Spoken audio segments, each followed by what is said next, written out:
খোৱাং বিধানসভা সমষ্টি অসম গণ পৰিষদৰ কাৰণে এটা খুব গৌৰৱ আৰু ভাল লগা দিন। আজি আমাৰ এই বৰ্ধিত কাৰ্যনিৰ্বাহকত সমষ্টিৰ বিভিন্ন ঠাইৰ পৰা আহি কেইবা শতাধিক বেলেগ বেলেগ দলৰ পৰা আহি যোগদান কৰিছে। এইটো আমি তেখেতলোক আদৰণি জনাইছোঁ আৰু তেখেতসকলক আমি নিশ্চিতভাৱে দলত দায়িত্ব অৰ্পণ কৰি দলটো আৰু সংগঠন শক্তিশালী হোৱাৰ ক্ষেত্ৰত সমাজৰ তেওঁলোকে সেৱা আগবঢ়োৱাৰ ক্ষেত্ৰত আমি তেখেতলোক সহযোগ কৰিম। খোৱাং সমষ্টি আগৰ যি মৰাণ সমষ্টিৰ বিধানসভা সমষ্টিত AGP 85ৰ পৰা দুবাৰকৈ আমাৰ বিজয়ী হৈছেই। বৰ্তমান অসম গণ পৰিষদৰ আপোনালোকে আজি দেখিছেই যে আমাৰ চুকে কোণে অসম গণ পৰিষদৰ সাংগঠনিক দিশ যথেষ্ট শক্তিশালী। অসম গণ পৰিষদৰ সঁচা অৰ্থত সাংগঠনিকভাৱে শক্তিশালী আৰু এইবাৰ অসম গণ পৰিষদৰ প্ৰাৰ্থীক বিজয়ী কৰালে নিশ্চয় আৰু ভাল হ'ব। আৰু যিহেতু চৰকাৰখন BJP নেতৃত্বতে NDA হ'ব, গতিকে এটা চিট খোৱাংটো তেনে কথা নহয়। আৰু বিভিন্ন দিশ পৰ্যালোচনা কৰি এইবাৰ খোৱাংটো অসম গণ পৰিষদক দিয়াৰ এটা যথেষ্ট থল আছে। গতিকে সকলোৱে উৎসাহ পাইছে। বিজেপি এৰি দিব বুলি আশাবাদী নে? এৰি দিয়া বুলি কথা নহয়। BJPকো আমি ক'ৰবাত এৰি দিম, আমাকো BJP ক'ৰবাত এৰি দিয়ে। আমাৰ অসমৰ প্ৰাক্তন মুখ্যমন্ত্ৰী চিটটো আমি এৰি দিছিলোঁ। তেনেকৈ চিটিং MLA ex-CMৰ চিটটো আমি পাইছিলোঁ। ঠিক এইটোতো তেনেদৰে সাধাৰণ, এইটোতো নতুন সমষ্টি, ইয়াত এৰি দিয়া কথাই নাই। খোৱাংটো একদম নতুন সমষ্টি, নতুন বিধায়ক হ'ব, নতুন নিৰ্বাচন হ'ব। ইয়াত কোনো বিধায়ক নাই, ইয়াত নতুন বিধায়ক হ'ব। আৰু নতুন বিধায়কজন অসম গণ পৰিষদৰ লগতে বিভিন্নজনে অসম গণ পৰিষদ হোৱাটো বিচাৰিছে। যদি কিন্তু এইটো পিছত আহিব। কিন্তু আজিৰ তাৰিখত আমাৰ কাম হ'ল, মুখ্যমন্ত্ৰীৰ নেতৃত্বত আমাৰ এখন সভা হৈছিল আমাৰ কেওটা দলৰ। মুখ্যমন্ত্ৰী ডাঙৰে নিজে কৈছে যে AGP BJP আমাৰ মিত্ৰদল কেওটা দল সাংগঠনিক দিশত শক্তিশালী হ'ব লাগে।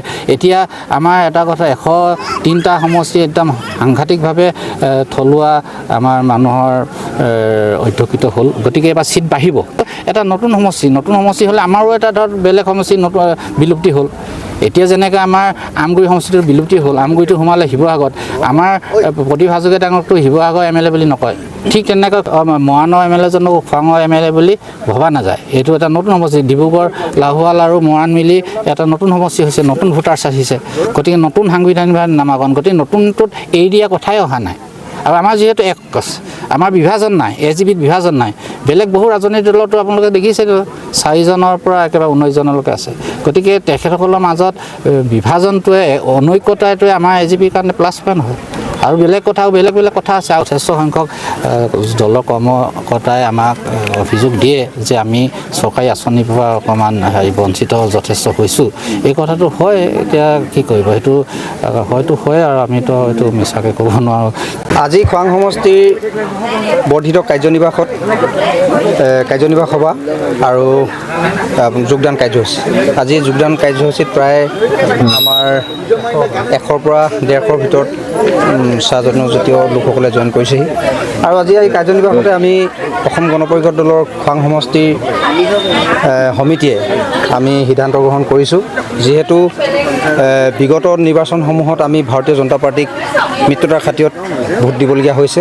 সেইকাৰণে আমি আজি কাৰ্যনিৰ্বাহক সভাতে আমি সিদ্ধান্ত লৈছোঁ যে এইবাৰ আমাক অসম গণ পৰিষদ দলত, যিহেতু খোৱাং সমষ্টিটো নতুন সমষ্টি হিচাপে অসম গণ পৰিষদ দলক টিকট দিবৰ বাবে আমি আজি এই সভাই সিদ্ধান্ত গ্ৰহণ কৰিছোঁ।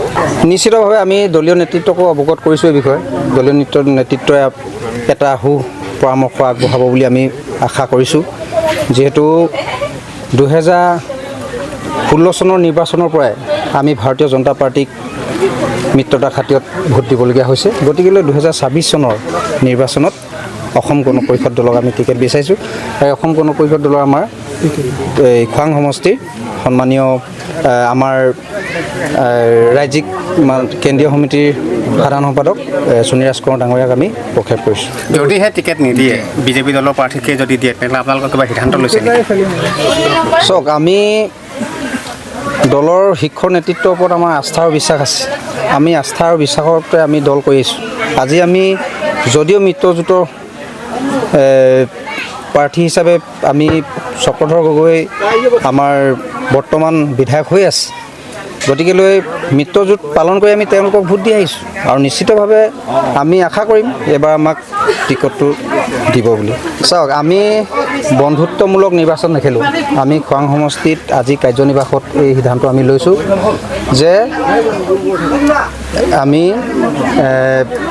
হেৰিকহে আমি মিত্ৰতাৰ হেৰিয়তহে আমি নিৰ্বাচন খেলিম, আমি বন্ধুত্বমূলকত আমি নিৰ্বাচন নেখেলোঁ। কাৰণ যোৱা দুটা নিৰ্বাচনত আমি তেওঁলোকক সহায় কৰিছোঁ আৰু নিশ্চিতভাৱে এইটো নিৰ্বাচনত তেখেতলোকেও আমাক সহায় কৰিব বুলি আমি আশা কৰিছোঁ।